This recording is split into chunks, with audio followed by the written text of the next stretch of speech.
पहलगाम में हुए उस दर्दनाक हमले को भुला पाना आसान नहीं है, जहां हिंदू श्रद्धालुओं को नाम पूछकर गोलियां मारी गई।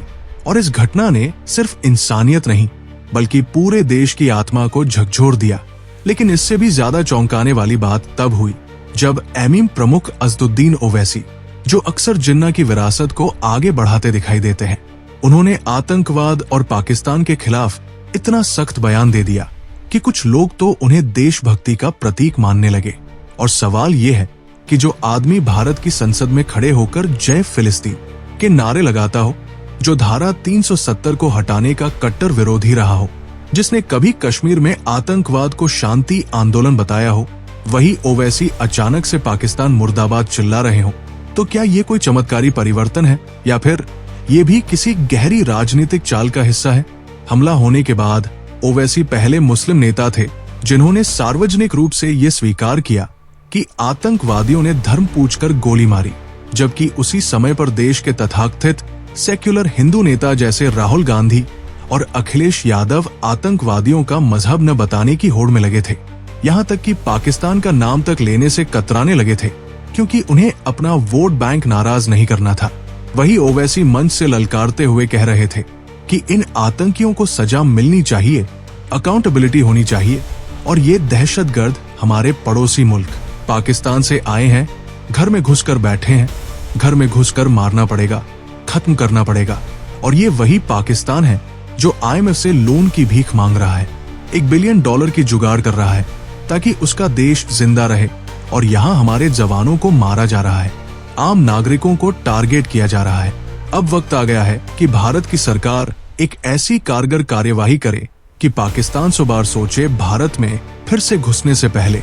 और यही बात हैरान करती है कि जब देश की जनता, खासकर राष्ट्रवादी वर्ग, इस बात पर ओवैसी की प्रशंसा करने लगता है, उन्हें शेर, राष्ट्रभक्त, यहाँ तक कि राष्ट्रपति पद तक का दावेदार बताने लगता है, तब हम ये भूल जाते हैं कि ये वही ओवैसी है जिनके भाई अकबरुद्दीन ओवैसी मंचों से कहते हैं कि 15 मिनट के लिए पुलिस हटा लो, फिर देखो क्या होता है।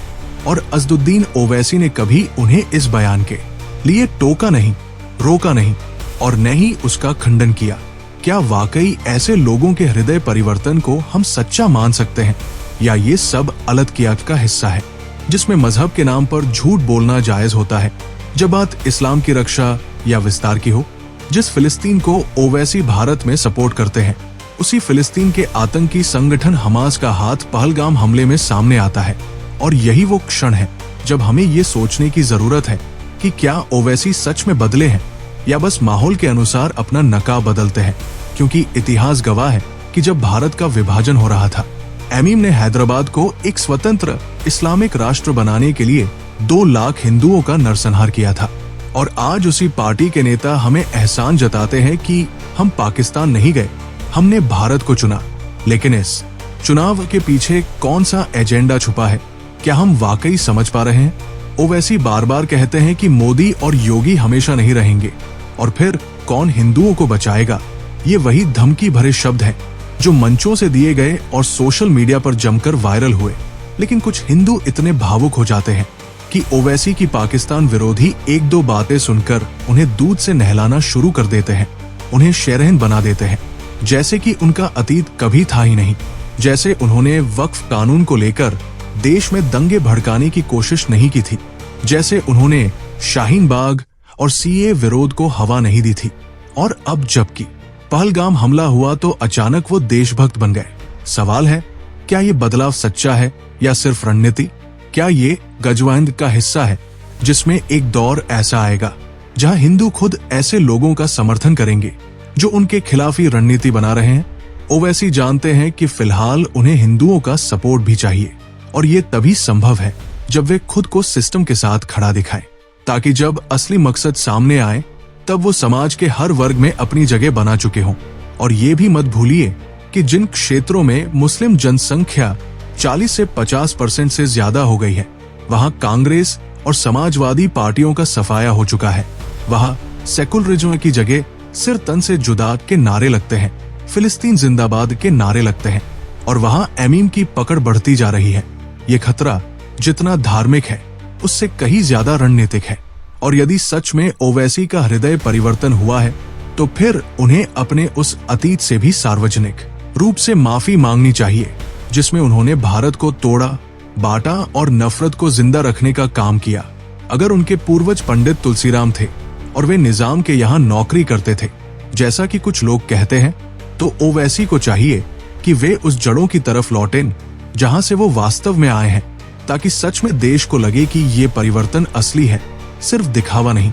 क्योंकि एक समाज के रूप में हमारी सबसे बड़ी कमजोरी यही है, हम भूल जाते हैं, बहुत जल्दी भूल जाते हैं। और यही वजह है कि सोशल मीडिया पर ओवैसी की जय जयकार हो रही है। उन्हें भारत माता का सच्चा सपूत तक बताया जा रहा है, जबकि सच्चाई ये है कि वे उसी अलतकिया का इस्तेमाल कर रहे हैं ताकि जब मौका आए तो उनका एजेंडा पूरा हो सके और हिंदुओं के कुछ अति भावुक तबके उसी जाल में फंसते चले जाए।